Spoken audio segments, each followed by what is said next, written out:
Salam entrepreneur. Pada video ini saya akan berbagi mengenai cara mengintegrasikan sustainability pada sebuah bisnis model. Saya Mauri Nuradi, Entrepreneurship Core Section Head, Design Lecturer, Business Model, and Design Thinking Trainer in Universitas Ciputra yang saat ini juga masih aktif sebagai praktisi desain. Nah, teman-teman, sebelum mengintegrasikan sustainability ke dalam model bisnis, kita perlu memahami dulu apa itu sustainable model bisnis dan tujuan integrasi serta manfaatnya apa. Dan riset menyatakan sebuah model bisnis tersebut disebut sebagai sustainable apabila punya kontribusi ke pengembangan sustainability di dalam masyarakat dan di bisnis itu sendiri.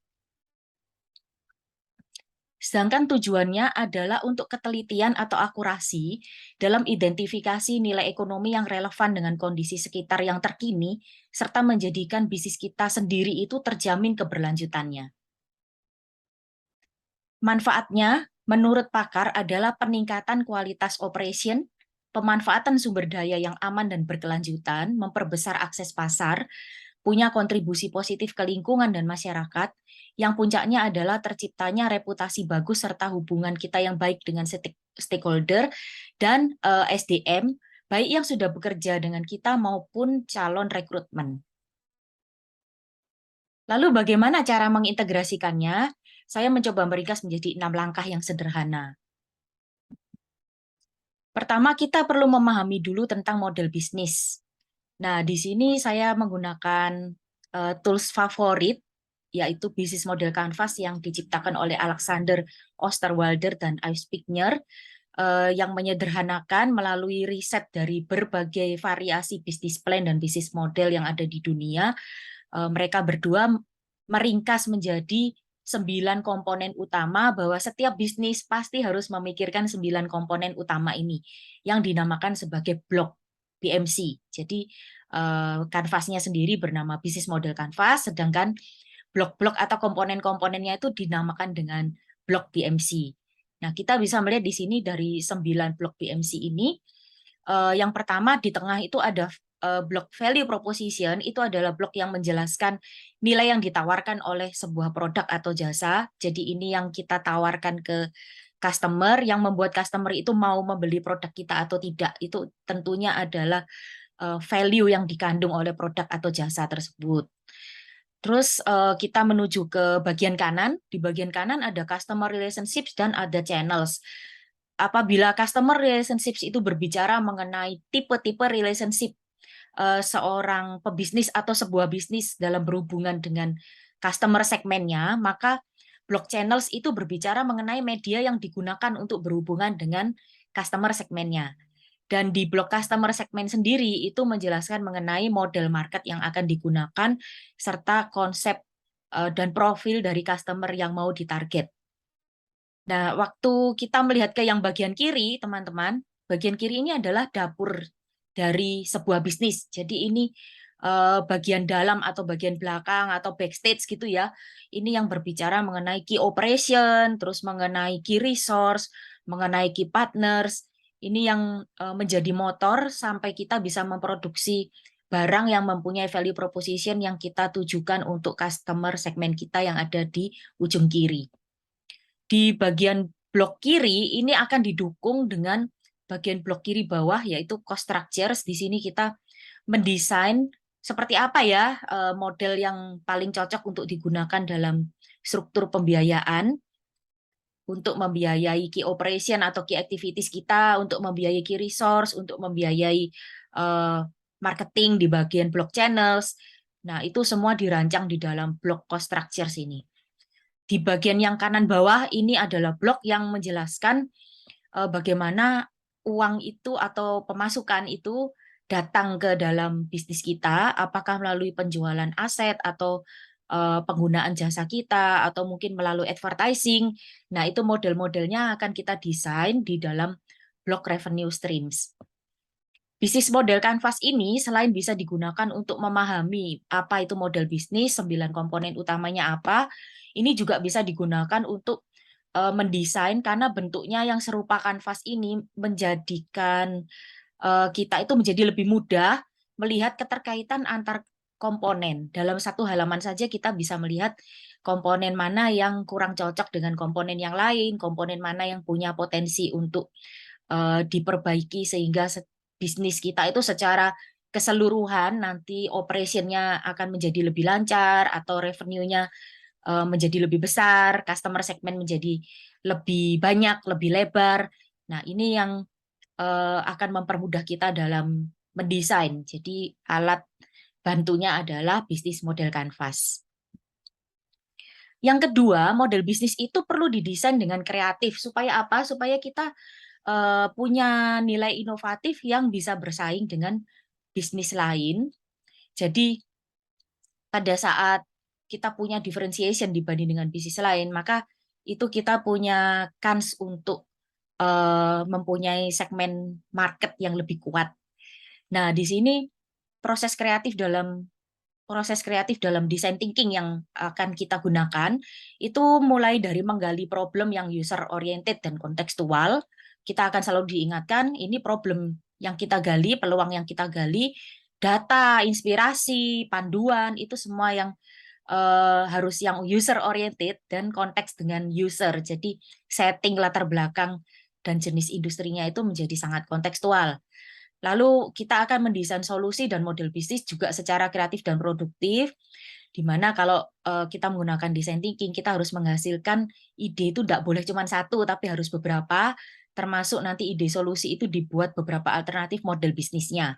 Dan tentu saja mendesain alternatif model bisnis akan dipermudah karena kita akan menggunakan bisnis model kanvas. Lalu tahapan berikutnya setelah kita mendesain solusi dan model bisnis secara kreatif dan produktif, maka kita akan melakukan prototyping dulu sebelum launching dan melakukan implementasi yang istimewanya implementasi di dalam proses design thinking adalah implementasi yang open terhadap feedback. Jadi pada saat sudah di launching, kita sangat menghargai adanya feedback dari baik itu dari customer, dari stakeholder untuk memperbaiki edisi berikutnya. Jadi ini keistimewaan dari proses design thinking. Berikutnya, kita harus memastikan bahwa sustainability itu masuk sebagai data, pertimbangan, dan pengukuran di semua tahapan design thinking.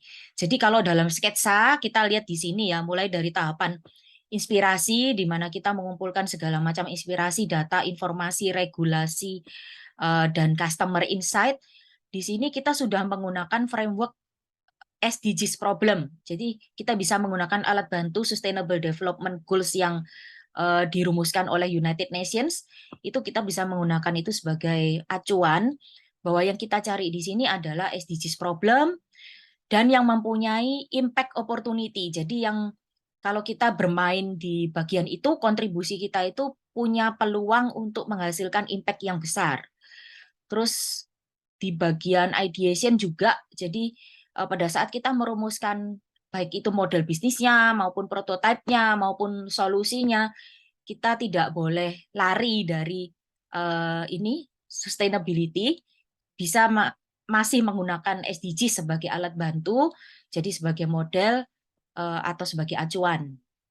Dan berikutnya waktu kita testing pun memilih dari berbagai alternatif, kita juga bisa menggunakan sustainability itu sebagai alat ukur untuk tes kira-kira ide mana yang bagus untuk diterapkan, terus model bisnis mana yang bagus untuk diterapkan dalam framework sustainability.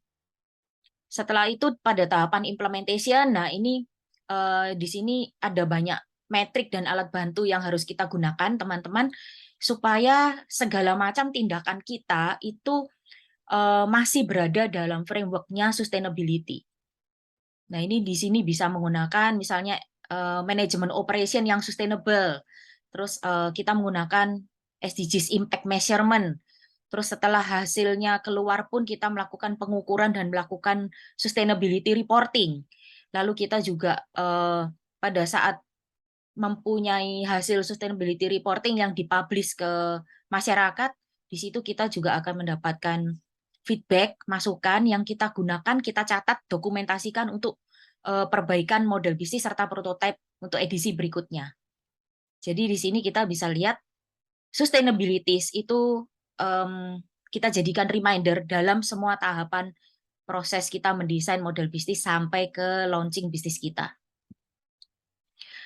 Langkah yang berikutnya adalah memilih model kontribusi yang cocok dengan mempertimbangkan hal-hal seperti ini. Jadi mulai dari passion atau jenis industri, itu juga bisa jadi bahan pertimbangan supaya kontekstual dan relate. Jadi supaya nyambung ya teman-teman ya. Kita kontribusinya misalnya untuk ranah sosial. Nah, apakah bisnis kita itu memang nanti impact-nya atau SDM kita itu banyak yang terhubung dengan masalah sosial. Jadi kita di sini memilihnya berdasarkan passion, jenis industri, lalu ada dari besaran impact, estimasi besaran impact, dan sekarang ini dunia tuh lagi word fokusnya tuh lagi kemana, word problem lagi kemana, atau big issues-nya tuh lagi kemana, sama kesiapan kita. Jadi sumber daya kita yang siap itu untuk melaksanakan model kontribusi yang seperti apa.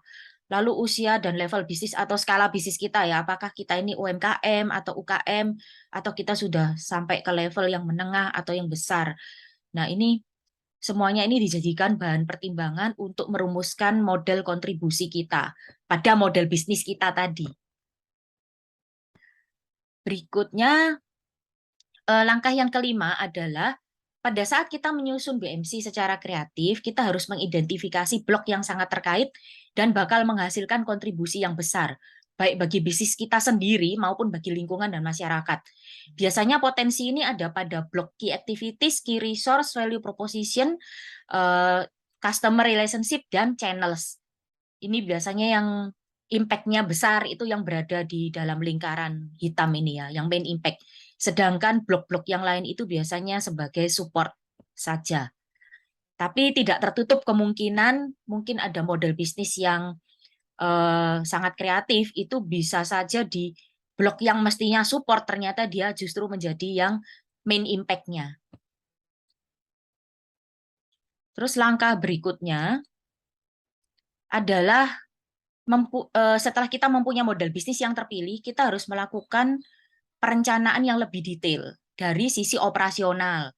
Kalau bisa semuanya sudah menggunakan sustainability sebagai acuan perencanaan. Jadi contoh misal di sini saya menggunakan 10 decision operation strategis dari J. Hessler, itu ada desain atau tentang barang atau jasa kita, ada tentang quality, ada proses, location, layout, human resource and job, supply chain, planning, scheduling, dan maintenance. Nah, ini kita detail, kita lakukan perencanaan detail yang menggunakan sustainability sebagai acuan. Jangan sampai kita membahayakan unsur-unsur yang masuk ke dalam sustainability, entah itu environment ataupun sosial. Lebih bagus lagi kalau misalnya di dalam detail-detail operation ini justru ada yang potensi kita mainkan untuk membesarkan kontribusi kita ke pengembangan keberlanjutan di negara kita.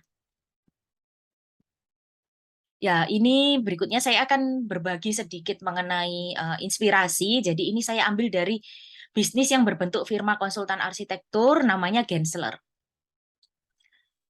Gensler ini dia memilih model kontribusi yang sangat tepat sesuai jenis industri dia. Jadi jenis industrinya adalah konsultan desain architecture yang menghasilkan atau komoditas utamanya adalah desain. Desain apa? Desain arsitektur yang terkait erat dengan bangunan. Maka value proposition dia itu langsung terkait secara erat dengan sustainable design, green building, green design performance, dan desain leadership untuk kliennya. Jadi dia menjamin bahwa klien yang menggunakan jasa dia untuk mendesain arsitekturnya itu akan menjadi leader-leader di dalam dunia sustainability. Nah, resource utama untuk menghasilkan desain adalah human resource. Jadi di sini Gensler juga memainkan dan mendesain tata kelola SDM yang menjamin keberagaman dan kebersamaan hak. Serta ada kegiatan yang bisa menjaga keberlangsungan kaderisasi dengan mengadakan lembaga edukasi arsitektur informal untuk pemagang, penerima beasiswa, dan keluarga dari SDM-nya. Dan ini juga tentunya ada kaitannya dengan blok yang di sebelah kanan, yaitu di blok customer relationship yang meluas pada stakeholder relationship juga, karena dengan dia mengadakan yang kaderisasi dan leadership, itu akan menjadikan dia hubungannya dengan calon-calon karyawannya itu menjadi sangat baik. Terus selain itu kontribusi ini juga dituangkan dalam pengukuran yang jelas. Jadi di sini ada pengukuran jelas key metrics, ada kuantitas berapa besar kontribusi Gensler ke Sustainable Development Goals. Dan itu disampaikan ke dalam websitenya, sehingga ini akhirnya juga terkait dengan blog channels. Karena ini semua disampaikan, maka sustainability awareness-nya merambah sampai ke future customer. Jadi punya dampak positif untuk Gensler sendiri, di mana reputasi dia untuk future customer itu yang mengarah ke arah sustainability. Tentunya itu membuat reputasi dia semakin prima di industri arsitektur ini. Nah, teman-teman, semoga hal sederhana yang saya bagikan ini bermanfaat, dan apabila ada pertanyaan lebih lanjut, bisa email saya di sini, maurinuradi@ciputra.ac.id. Salam entrepreneur.